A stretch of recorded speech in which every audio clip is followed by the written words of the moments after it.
Mr. President, so glad to see you, sir. Please come in. Scott, on 60 Minutes this week, you interviewed the President of Egypt. Rachel Morehouse is the producer. Scott, what is your job?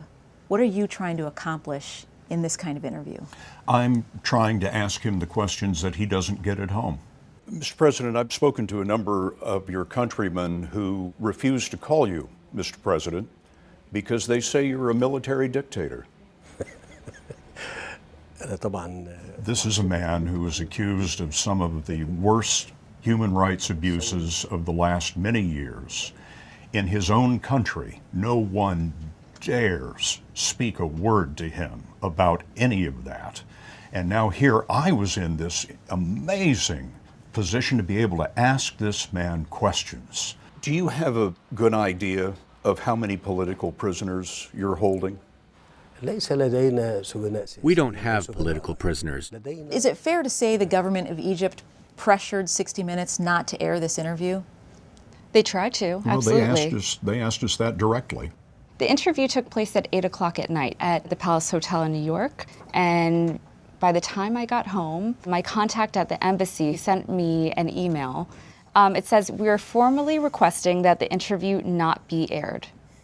Is that a request that you get often at 60 Minutes? I don't believe I've ever received that request before. I never have before. Thank you. Did the location of the interview factor in to the kind of conversation you had? It's interesting that it did not occur in Egypt. It probably changed the scope a little bit just because it was on our home turf. On our own soil. I think that's probably true. Can you hear me? Okay. حضرتك سمع. Hello? Yes. Did they have any sense of what the questions might be before the interview? Well, they wanted all of the questions in writing before the interview. I had a back and forth with them, I would say, for about a month, saying, absolutely not. We can't do this. This is not the way we work at 60 Minutes. We understood that he wanted to be on the world stage. He wanted to be a figure up there with powerful leaders in the Middle East. And so we pitched this to him, that those powerful leaders come on 60 Minutes. Were there questions that you had identified, okay, he could tear off his mic with this question, he's not going to like this one? We don't care. We don't care. If I have a question there that needs to be asked, really on behalf of the entire world, and I think, well, he'll tear off his mic and run out of the room, well, then that's his answer. Mr. President, the organization Human Rights Watch says that there are 60,000 political prisoners that you're holding today as we sit here. I don't know where they got that figure.